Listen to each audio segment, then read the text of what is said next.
Approach అవ్వడానికి కూడా the reason behind was Suresh సార్కి మేము ఫస్ట్ టైం ఎప్పుడైతే మూవీ చూపించడం జరిగిందో చాలా ప్రిసైజ్గా ఐ లవ్ ఎవ్రీథింగ్ అమ్మ, సెకండ్ హాఫ్లో వచ్చే ఈ song I wanted a little more pep and energy to it.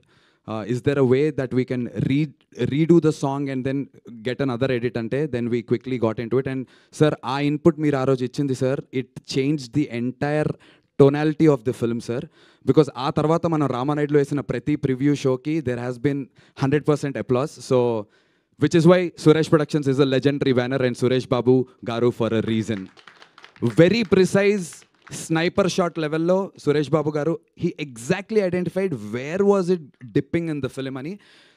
చాలామంది చెప్తారు ఇంకేదో చేయాలమ్మా, ఇక్కడ ఏదో కావాలమ్మా, అది చెబితే యాజ్ అ టీమ్గా మాకు కూడా అర్థం కాదు, బట్ ఇది కావాలమ్మా, దీనికి ఇలాంటిది కావాలి అని. I remember Suresh sir phone తీసి రామానాయుడు మెట్ల మీద నుంచి నడుచుకుంటూ రానాన్న వాళ్ళ జిమ్ వైపు వస్తుంటే సురేష్ సార్ ఫోన్ తీసి అది ఒక పాట అమ్మా, పాట ఏంటది అనుకుంటూ సార్ ఇలా అంటుంటే ఒక వర్డ్ ఎదురితే ఈ పాట సార్ అంటే ప్లే చేశాను, దిస్ వన్ ఇలాంటి వైబ్లో పాట కావాలని. సో స్నైపర్ షాట్ ప్రెసిషన్తో మాకు సురేష్ సార్ ఈ సజెషన్ ఇవ్వటం and it beautifully helped. Also with the edit Suresh sir ఇచ్చినటువంటి inputs brilliant, it made the film to where it is today.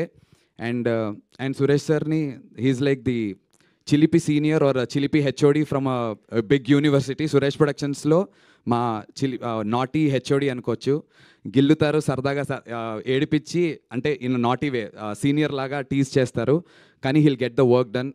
కే రాఘవేంద్రరావు గారికి షో వేశారు సార్, ఆ రోజు నాకైతే ప్యాక్ అయింది సార్.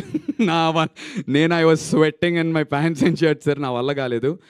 తర్వాత పలువురికి షో వేయటం జరిగింది, but I was like sir Raghavendra Rao గారికి ఎందుకు అని షో అయిన తర్వాత అడిగాను. హీ సెడ్, నాన్న మీరు అప్రోచ్ అయినటువంటి విధానం very new age and gen Z, కానీ structurally where is it standing, we have to test it అని చెప్పి ద లెజెండరీ రాఘవేంద్రరావు గారిని తీసుకొచ్చి it's a privilege to us. Raghavendra Rao గారికి కూడా thank you for spending such time. ఒక 3 గంటలు మాతో టైం స్పెండ్ చేశారు ఆ రోజున వచ్చి. ఎడిట్ రూమ్లో కూర్చుని చూసి హీ లవ్డ్ ఇట్. మ్యూజిక్ని చాలా బాగా అప్రిషియేట్ చేశారు, మా అందరి పర్ఫార్మెన్సెస్ని అప్రిషియేట్ చేశారు. And yeah